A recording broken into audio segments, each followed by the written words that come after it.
and thank you so much for joining in. Dr. Judy here, Dr. Judy of WTF, What the Freud. And tonight's topic is drugs and alcohol, the silent narcissist. And I started thinking about drugs and alcohol a little bit in parallel to a narcissist. And the reason being that what they really have in common big time is that, like narcissists, drugs take more than they give.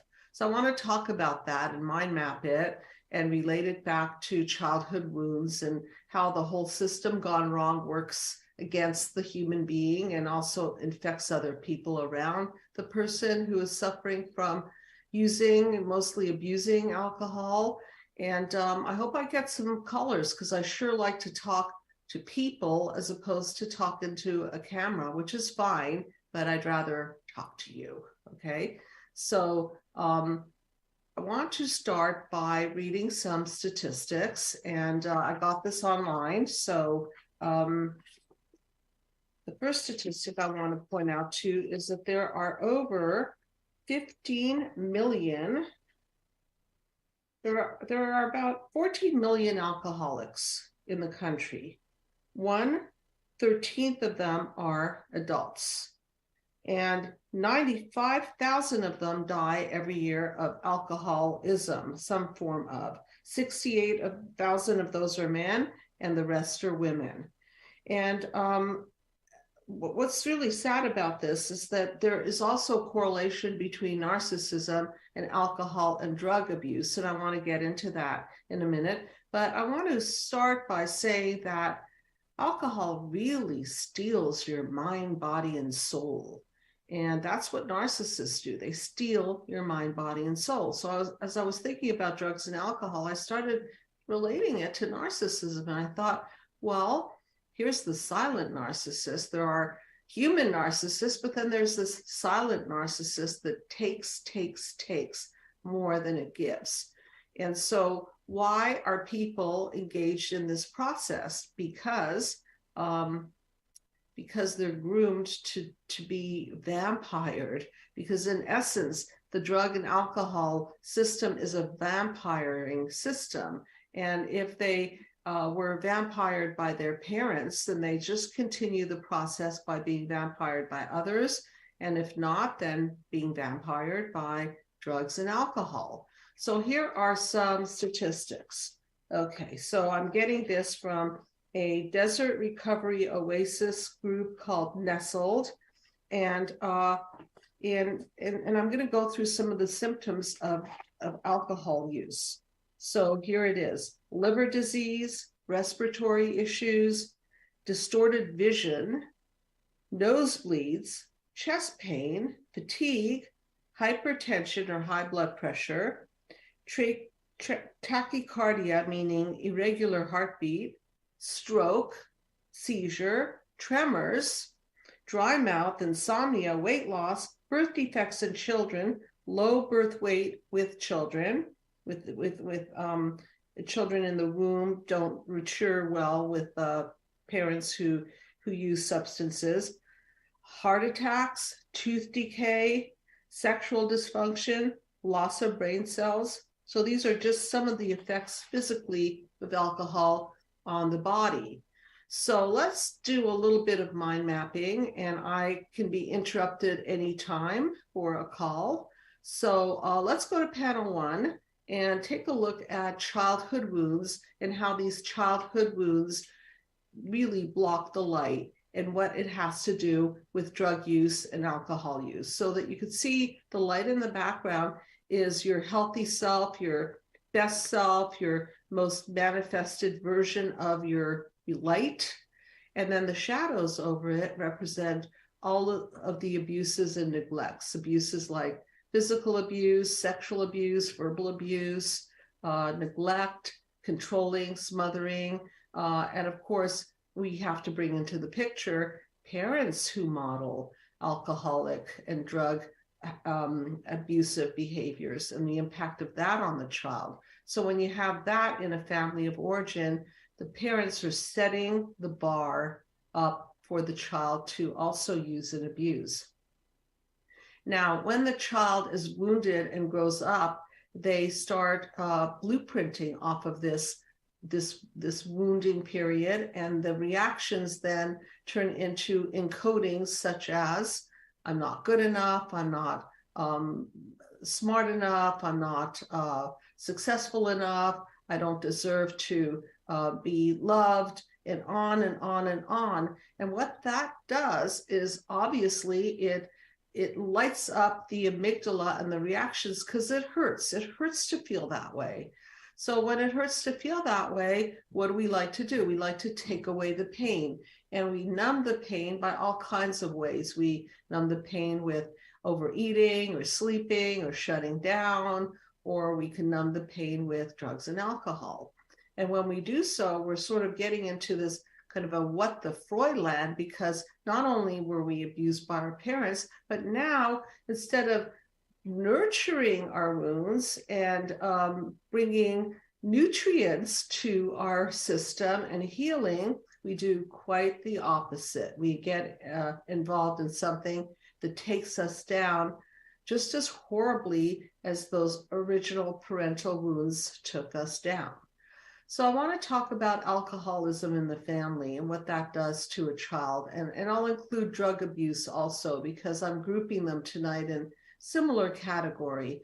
So when a parent is using a substance, what happens is that they're not fully present. So I talk a lot about human disconnect. And one of the greatest forms of disconnect is when somebody is using a substance, because they're not really there. There's like a film between you and the person. So you look in their eyes and you see all this twinkling, high kind of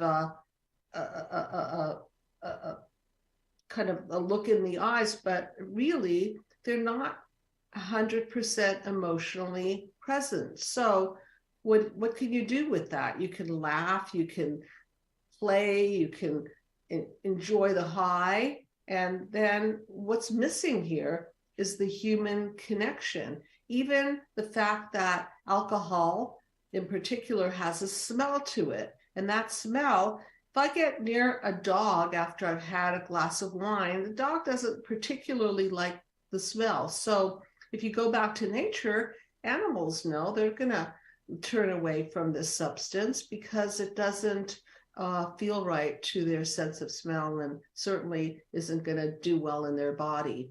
And so when you're around a person who's been using alcohol or other substances, there is a human disconnect there, much like the person experienced in childhood. So whether it's the people pleaser who experienced the narcissist disconnecting, or the narcissist who have to build a wall because he or she was disconnected from, the end result is a form of human disconnect.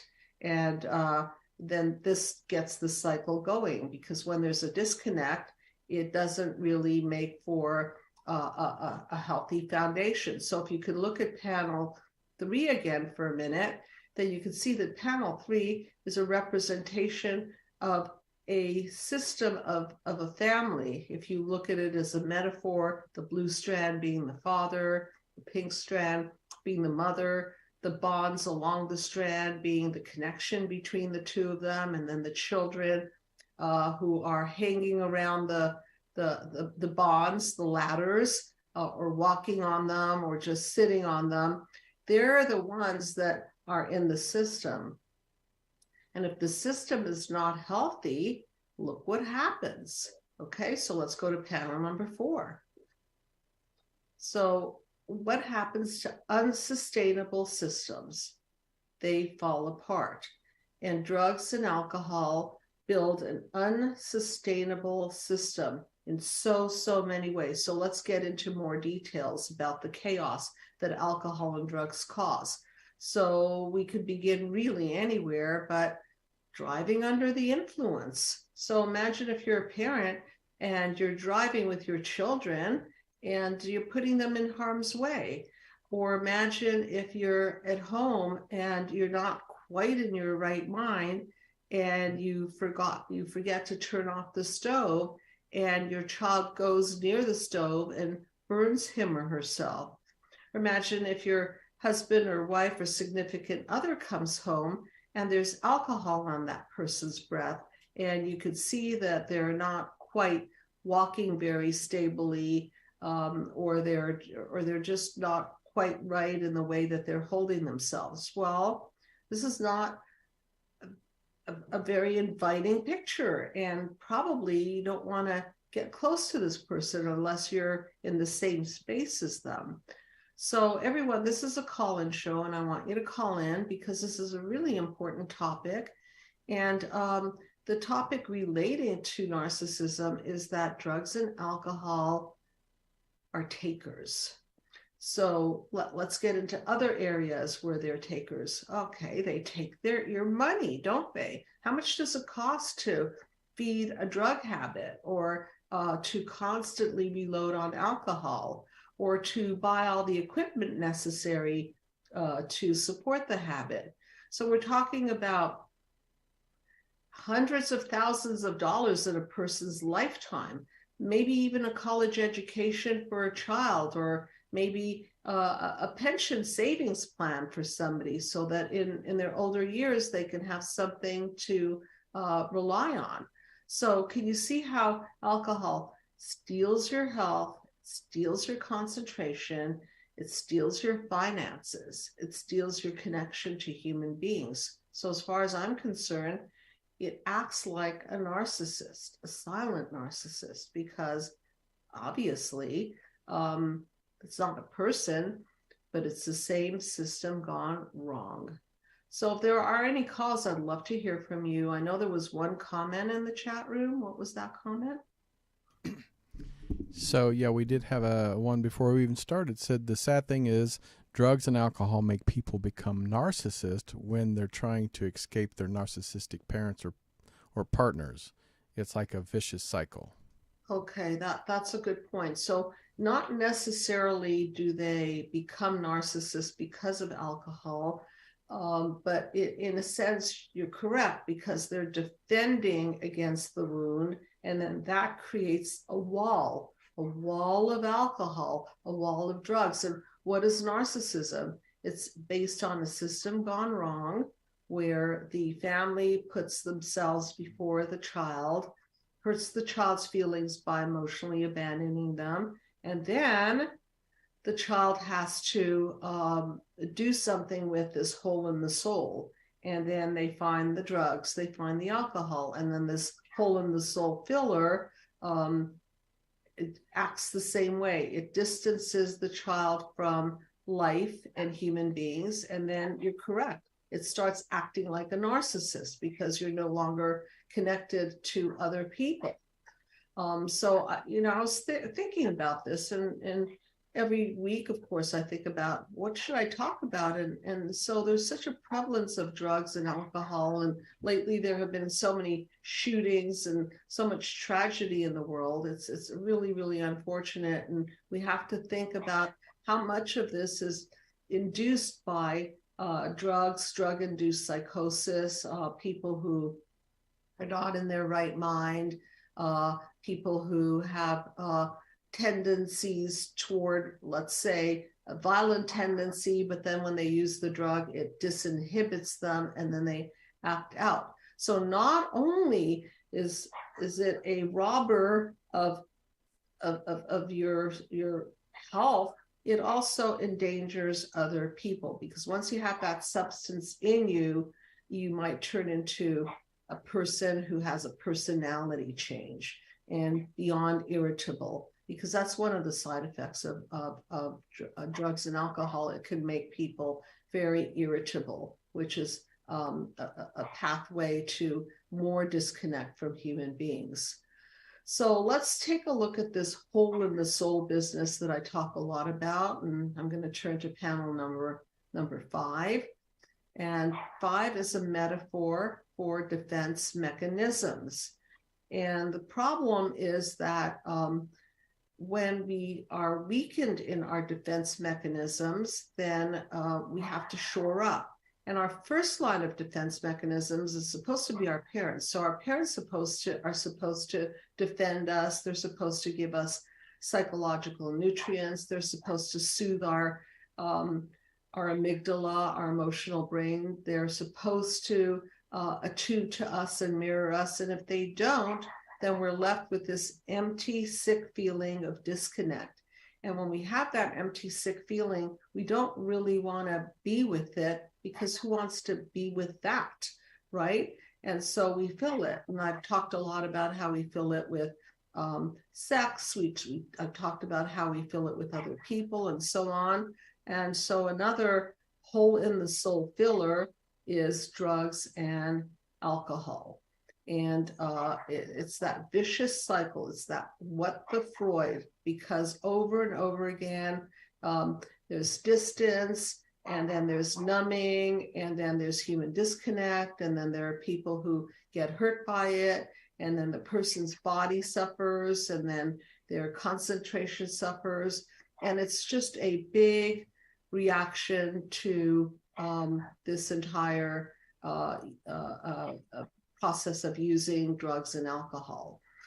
So defense mechanisms are supposed to work this way. If we look at the body's cells, okay, as an example, we've got cells that are permeable, we have cells that are non-permeable, and then we have cells that are semi-permeable. So the permeable ones let everything through, and then we get overloaded.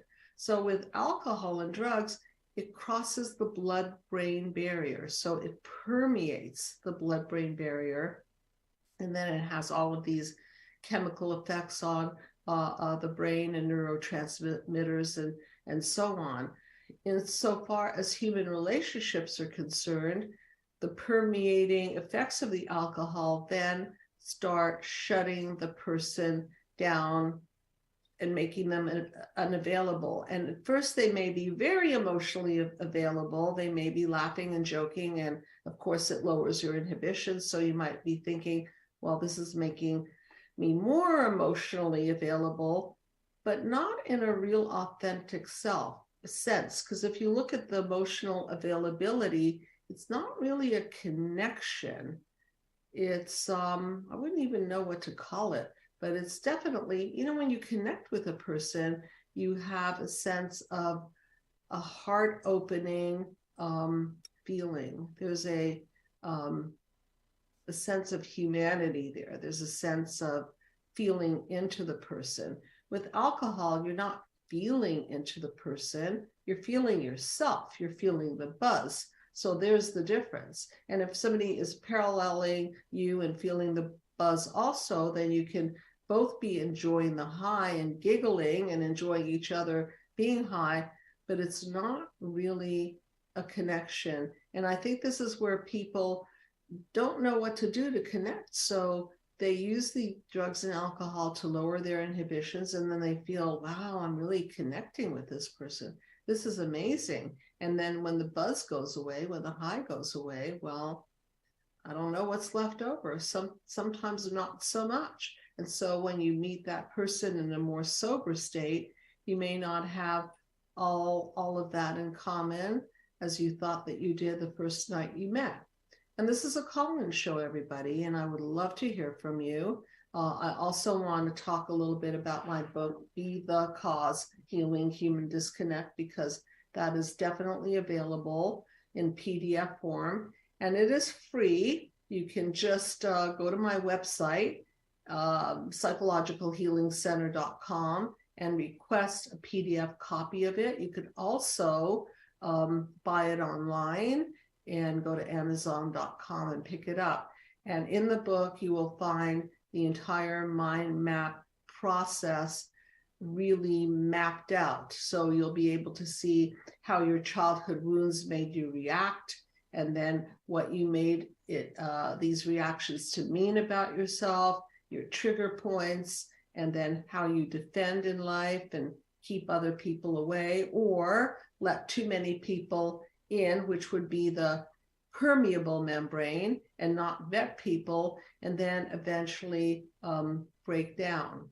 So in the case of drugs and alcohol, sometimes people do not get to break down for a long, long time. So they can go for years and years and think that they're getting away from it, but then comes payday. And one day they may go to the doctor and the doctor may say, well, I'm so sorry to inform you, but you have cirrhosis of the liver. And so I would call that a breakdown, wouldn't you?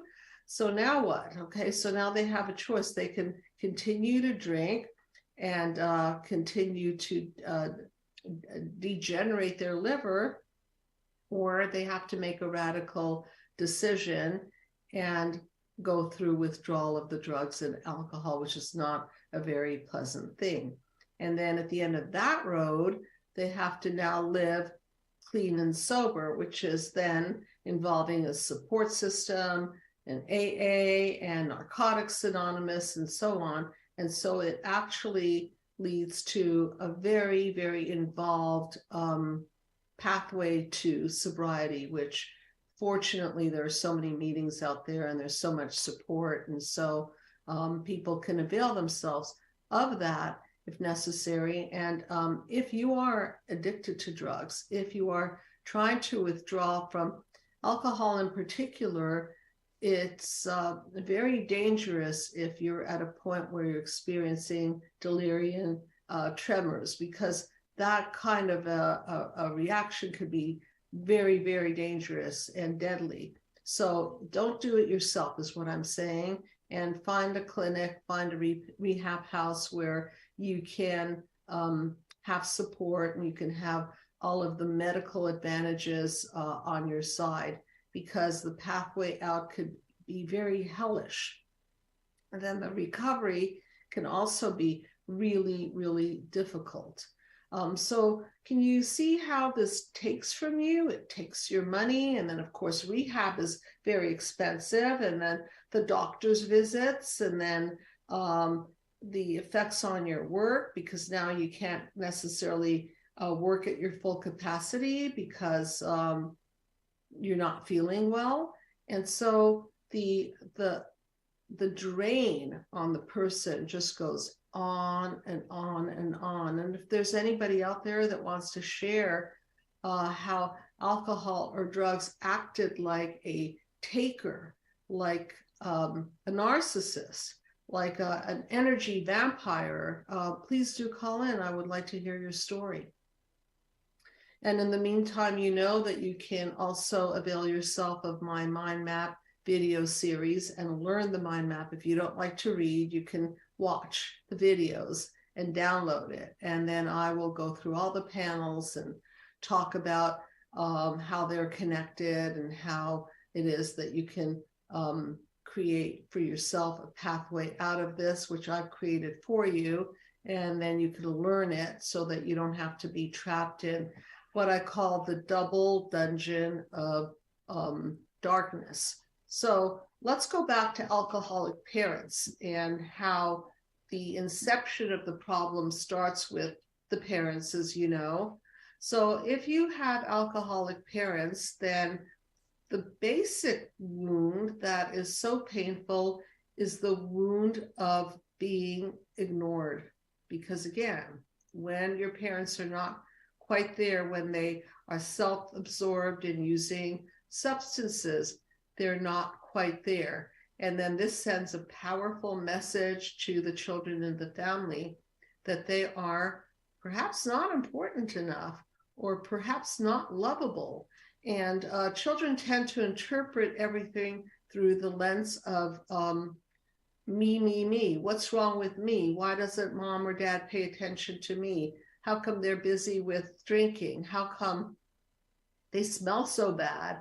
Why is it that they forgot to pick me up from school? How come they are not available to do my homework? How come they are off with their friends and not with us? How come we don't have money for family vacations? And this how come is a long list. So you could see how drug and alcohol use in the family is already a huge disconnect and sends so many messages to the child or the children in the family. And then what do those children do? Unfortunately, some of them do a what the Freud. So rather than learn from it, which some children do, some children will grow up and say, well, I'm never doing that again. I'm never doing that to myself. Look what I grew up with. So sometimes it works out that way, but usually you repeat what you see in your family. So if your parents were smokers, you have a much larger chance that you will smoke. If your parents were drinkers, then you'll have a much larger chance of drinking alcohol as well. Was that a call-in? No calls, but there's people that are commenting, and I found this one, if you don't mind, interesting. Oh, yeah, sure. That talking about their parents and drug and alcohol abuse, but yes. This one was interesting where it says, my parents gave us drugs and alcohol to me and my brothers when we were little, like 3 or 4 years old. They thought it was cute to see us stagger around. Also, it would also knock us out. And I found that very fascinating how, starting very young with alcohol and drug abuse. Oh, that is so sad, because that's such a message of, I don't really want to deal with you, so I'll just make you high like I am, and then you'll be my entertainment center, which is really common to narcissism, right? Parents that are narcissistic tend to use their children as entertainment, or use their children to do their agenda and join them in the drinking process. So what a sad thing for a parent to put alcohol in the system of a child. And I know in some cultures, they may even put a little bit of wine in the bottle to calm the child down. Or I guess if parents are too busy, they may even use drugs and alcohol to numb their child out so that they're not so feisty, or that they're not crying. And so, it's so evil to think that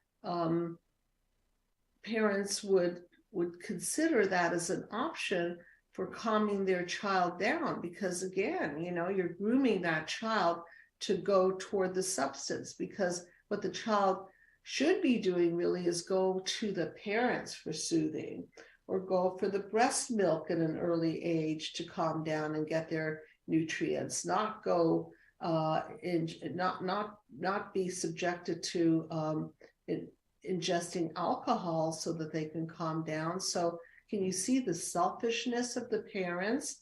And then that alcohol is taking away the ability for that child to learn how to self-soothe, because we actually learn how to self-soothe by having parents who soothe us. So they're the ones, if we cry too much, or we wet our pants, or we're too cold, or we get hurt, they're supposed to step in.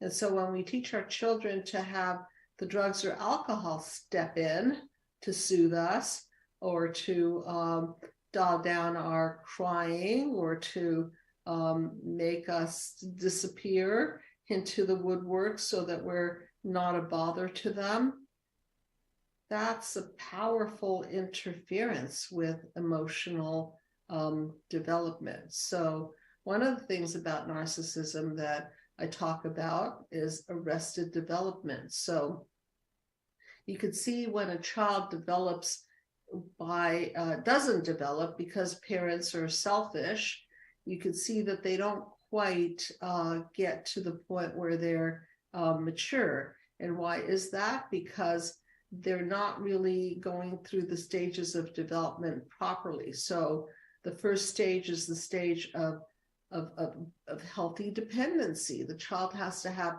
a sense of healthy dependency on the parents or the caregivers to get that feeling of support. And if they don't have that, if they're dependent already on a drug to calm them down, or their parents are gone and they don't soothe them, then that stage is missing. And that's a real major stage to be missing in the developmental process. And then, of course, when they're not dependent healthily, then they can't separate and individuate and form a healthy sense of self. And so they're basically weakened. Okay. And when they're weakened, they have to shore up. And then here we go, cycling through the whole thing again. So they're weakened, and then they have to do something to strengthen themselves, or at least appear strong or appear confident. And that's the other thing about drugs and alcohol. Just like narcissism, there's this grandiosity, there's this false self of confidence. It looks as if they're confident, but inside, not so much, because there's this hole in the soul and there's something missing in there. And thank you so much. We have a call. So, hi, what would you like me to call you? You can call me Ray. Ray? Okay, thank you so much for calling in. So, what's been on your mind as you've been listening to this information? Well, sorry, a lot. Yeah, it's a heavy topic. Yeah, go ahead. So, yeah, what's going on in your when life? you mentioned the Arrested Development, that really hit me. Okay. Yeah, because I remember when I was little, all kinds of horrible stuff happened. I'm not going to go into that because it would take me forever and stuff. And I just became very numb. Like, I didn't even know. I'm sorry, I'm not understanding you. Breaking up. Okay, sorry. So I heard that you had a pretty bad upbringing, and then you became numb. Okay. Go ahead. And I just didn't register because I was like, I don't know, disassociated, I guess, in my body. And it got to the point where I ended up in foster care because I kept getting removed and putting back in foster care because there was just so much violence. And I remember, like, of course, I was targeted a lot by other kids because I didn't have any self-esteem, and you know, and they pick up on that. Yes. One of my foster sisters called me bonehead, and I actually responded, and I would say, "What?" And then all her friends would laugh, and I didn't even understand. Like, I did not comprehend that it was an insult. It took me like months. And then one day I was at school and they were calling me bonehead, and everybody was laughing, and they're like, "Oh my God, he answers." And then all of a sudden I realized, wow, this is, you know, and there's just so many things I didn't understand. I mean, I'm highly intelligent. But at the time, it took me a long time to figure out. Well, who wants to think that way? Who wants to think that the world is such an ugly place, right? And so what do we do? Right? We sometimes we don't even get it that somebody is insulting us. And sometimes we get it much later, like you did. The point is that when we're not sheltered by our caregivers, then we become very, very permeable. So whatever people do or say to us becomes a kind of like, I call it a psychovirus. The messages go in our head, and we start thinking that maybe we're not good enough. Maybe we're not lovable. Maybe that's why I ended up in foster care, because, yep, I figured it out. Nobody wants me. I'm unwanted. Okay, so can you see? Right? Okay, so it's not like you grew up unlovable, or rather, I should say, it's not like you were born unlovable or you were born any which way. It's that you were programmed to think this way. And children will always blame themselves because they want to protect themselves from caregivers being evil. So they figure, well, it's not their fault. It's me. If I were a bit better kid, they wouldn't have gotten rid of me. They wouldn't have put me in foster care. So what's wrong with me? So can you see what's wrong with this thinking now that I say it that way? Oh yeah, I mean, you've been really helpful to me. I used to watch you a long time ago, and then I don't know what happened, like life, I guess, and I just forgot about it. And then I came across you again like last month when you were talking about the sexual stuff, and I actually ended up calling you, and we talked for a while the next day. Christiana, yes. Yeah. Yeah. And anyway, I think so much. Just like I feel like your timing in my life is perfect, because it's like I struggled with alcohol and some drugs, but the drugs were like years and years ago, and the alcohol has been off and on for many years.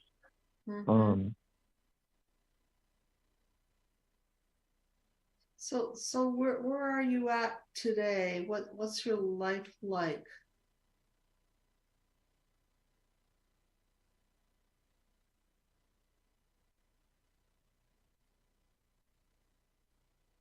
You still there? Yeah, I'm still here. Yeah, okay. Can you hear me? Yeah, so are you in a relationship? Do you have a stable job? Do you have family? What's life like for you today?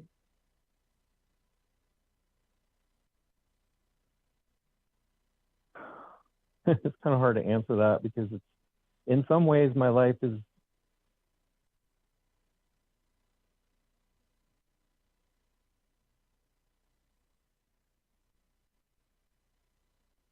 forever to get on disability. I didn't want to get on disability, but I finally realized I had to, because I'm just not capable. I mean, I feel like I'm healing and I'm doing a lot better, but I don't think I'm capable of actually having a real job right now, because I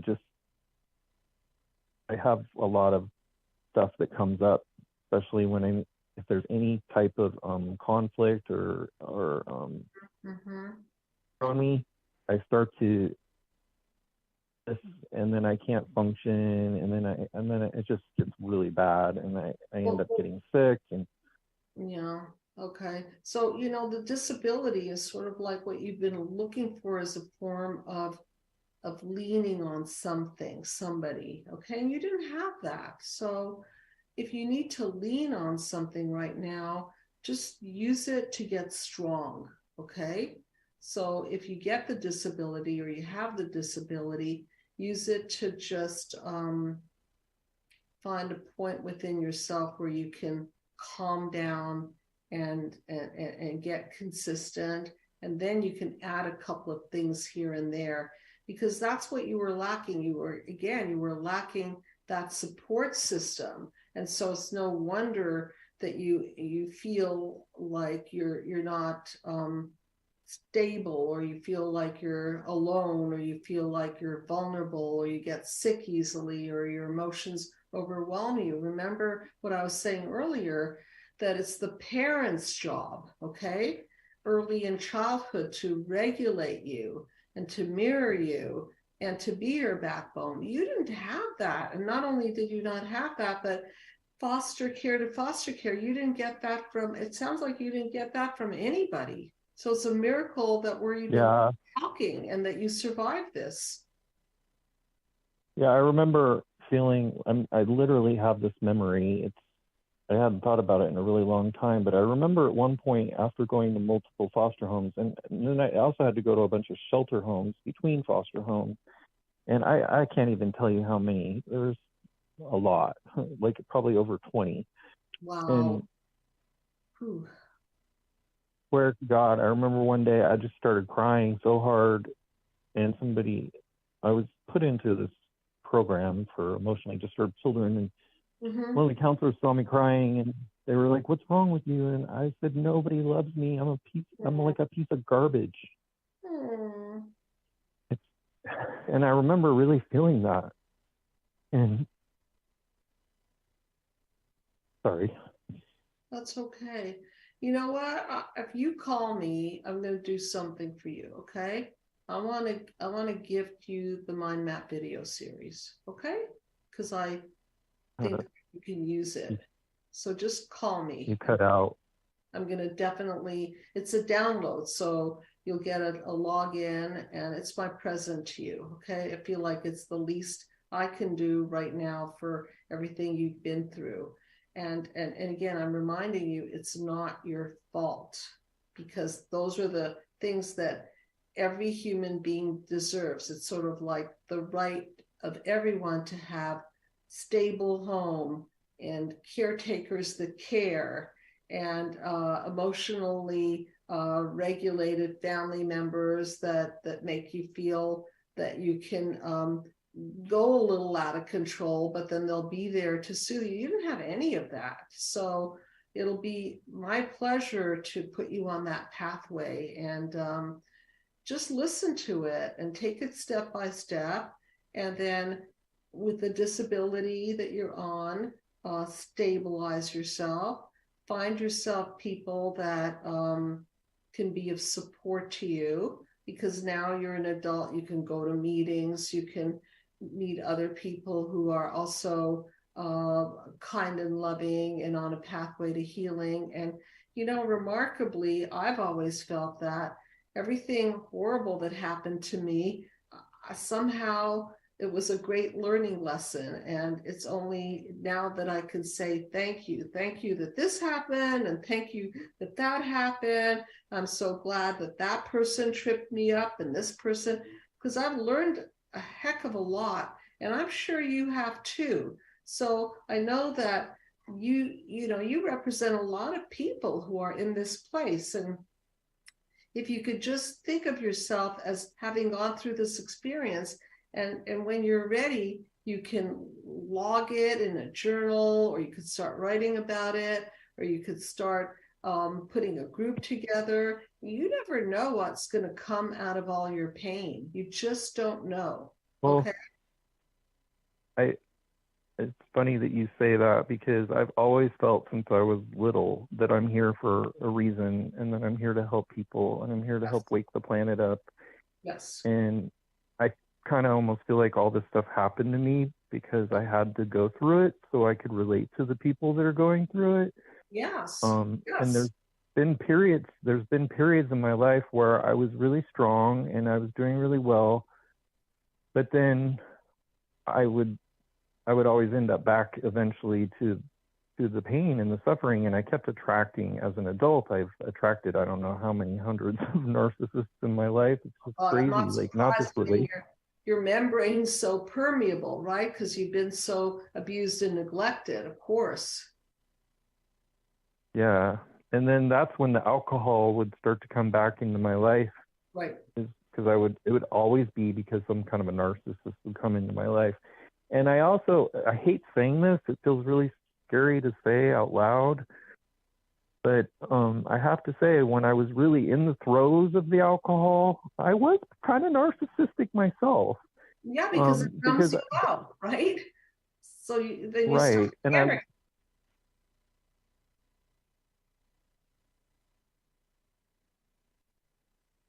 But that's very, very brave of you to say, because it's true. When you're in your bubble of drugs and alcohol, who do you care about?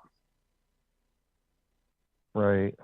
Right. And I remember just getting really, really angry a lot, like, because I held my anger in for years and years and years, and then I couldn't talk because I hate confrontation, so I'd never confront people. Yes. And then the pain would get so bad, I would get really, really drunk so I could feel calm. And then I would call these people or text them and go off on them because I was drunk. Right, because what's happening, and I'm so glad you're going to learn the mind map through the video, okay? And you get the PDF also with it. Because you're going to learn that when we keep imploding and imploding, and then we disinhibit ourselves through drugs or alcohol, then all of that poison just kind of spews out, but not in a good way. It's not a therapeutic detox, or a therapeutic letting out of poison. It's actually a projection and vomiting on other people. So I like to say, don't implode, which is what you were doing. and then don't explode. But through the process of healthy healing, you learn to unload, and then you learn to access your anger, which is not pleasant, but it's the only way I know of to really get at the psychological poison, is to access it and then process it. And so that it's not living inside of you like an implosion or vomiting all over other people. And you'll learn all this stuff. So, I can't wait for you to do the process. And then I'd love to talk to you after you've done the process and, see what you do with all of this. But first, before you go giving to other people and helping other people, help yourself. Okay. Because that's where it starts with you, right? I think I finally really got that not too long ago. That's why I moved. Okay. I moved to a place where I can be alone a lot, and just I'm way out in the middle of nowhere, and there are people here, but they're good people, and I have my own little cabin, and so I'm alone. And I've noticed since I've been here, I've only been here for like 20 something days, and I've noticed, not even that long, but I've noticed already that I'm calming way down, and I have no desire to drink alcohol, and I realize that if I really want to help other people, I have to get better first, because I can't. There's no way I can help people when I'm going through all this stuff. It's so nice to hear that, the driving force, because intentions, consciousness is causal. And even though you've been through so much pain and suffering, there's this light inside of you saying, I'm going to help other people. And I know I've been through all of this, but I'm going to get it together so that I could be a light to other people. And so that's so powerful, because, I remember a person that I was working with. She was my therapist for quite a while back in the days where I was going to graduate school. And she was great, and she's super smart and just a lovely human being, except that she didn't go through that many wounds herself. So whatever she was saying sounded good, but it was theoretical, because I could feel that she had not suffered herself. So I didn't quite feel that she could 100% identify with me, because she never went that far down herself. Okay. So if you look at it that way, you've been pretty far down. So you've covered a lot of territory. So who can identify with you? Lots of people who've been in foster care, people who've been through recovery, people who have been insulted and kicked to the curb, people who have had multiple changes in their life and who've been weakened by it. Okay, so all of those people will identify with you once you know how to put yourself in a place where you're calm enough, and then you can start delivering your message, whatever that might be, and to have whoever is going to need your light. Yeah. Oh, I can't wait. Right. Well, it's, just here, write me at Dr. Judy, DRJUDY, at Psychological Healing Center. And anybody else can write me too. Okay. And the Mind Map video series is available. It's on sale on my website. But, for those of you who are really, really desperate and broke and just, they can't find a way, then we'll find a way. Okay. Because I really want people to learn this and have it and have a pathway out of this. I call it the double dungeon of darkness, because let's face it, you couldn't turn to your mother, couldn't turn to your father, you couldn't turn to foster people, you couldn't turn to the people around you in the foster care, and all you were exposed to was being pushed down, constantly being pushed down. So there's your double dungeon of darkness. And then you didn't develop the internal strength, of course, through no fault of your own. So take your time. Okay, take your time. And, take your time to eat properly and stretch and work out and be in nature. Take your time to connect to a higher power. If that's going to make you feel good. Take your time to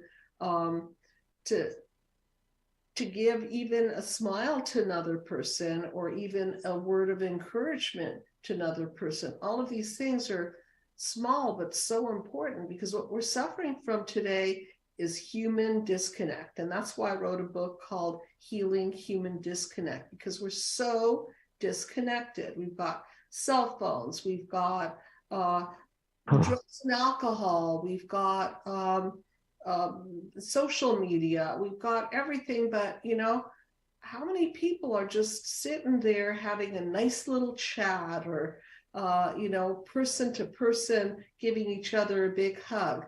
It's like, I don't know what happened to this world, but I come from a little bit of a different generation, and I also grew up in Montreal, Canada, and everybody was out on the street, and we were licking popsicles, or we were playing hopscotch, or in the winter we were ice skating and doing stuff, and there was a lot of connection. But today it's a lot of disconnection. So we have to turn that around. Everybody does. Okay. And remember, right? The nature thing is so big for me. That's part of the reason I moved here. And I've always felt like best when I'm in nature, and like I'm really into yoga and Beautiful. meditation. But I only do that. I've only done the meditation and the yoga when I'm doing well, is when I do that stuff. And then when I'm not doing well, that's when I turn to the alcohol. I mean, I'm not doing this anymore, but that's when I turn to the alcohol. And then it's so crazy, like the people in my life, like my mom and everybody back then, I always, ever since I was little, I don't know how to explain this, but it was almost like I was very in touch with spirit, with whatever you want to call it. And I was always talking about things like that, like meditation and, taking care of yourself and loving. And then of course I was treated horrible for talking about stuff like that. Like I was the crazy one. And then all these years later, I hear you and other people saying to do those things. And I was like, that was my natural state. And it's really hard to get. I wish I could just, well, I shouldn't say wish, because I'm doing it now. And I think from this point forward, I'm not going to ever go back to doing those bad things to myself. I know it's not always going to be. I know it's not always easy. But remember that health begets health. So, example, I love yoga. I try to go as much as possible. I don't always make it there, but I'll tell you, when I do go, and it's hard, I always get out of there thinking, ooh, I'm so glad that's over with. But then I feel so much better. And then after a yoga class, who wants to have a glass of wine, or who wants to have a piece of cake or something really greasy and dirty? Because again, health begets health. And you'll learn in panel 8 that we have to encode ourselves with the proper nutrients, spiritual nutrients, physical nutrients. We've got to think of people as packets of energy. So if we're around narcissistic people, we're going to get sick. If we're around people who drain us, we're going to be drained. And that's the last thing that I wanted to mention, because you brought it up, is that drugs and alcohol are narcissistic in the sense that they steal our spirituality. Okay, they disconnect us from ourselves. They disconnect us from higher power, God, because the God is the narcissist, right? Or the God is the drug. We worship that higher fake power of what the drug can do for you, but it doesn't really generate light, because you think for a minute you've got this nice little high, but then boom, you're dropped. The high goes away. Right. The worse. So that's what I mean by it drains you. It doesn't add to your life. So just email me, okay? Or you can call me. I'm pretty accessible if I'm not working, and I'm happy to give this to you. And then pardon me? How do I get your email? When I talked to you a while back. We talked on the phone, not on your show, but and then I went and I started watching more of your videos, and then I texted you telling you that I wanted to email you, but you never responded. So yeah, okay. So here's the easy way, okay? Dr. Judy, DRJUDY at psychologicalhealingcenter.com. Tony, could you put that on the big screen? Or you could put my number on the screen. I don't mind. 310-739-4491. Put that on the big screen and I'll pick up, or my voicemail if I'm busy. But I'm pretty accessible. So did you get that? Yeah. I'll go back and you can always go to my website, psychologicalhealingcenter.com. Okay. My website.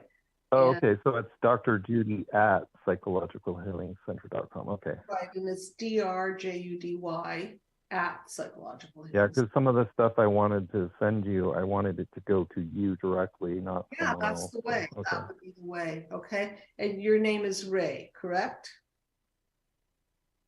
On this phone call.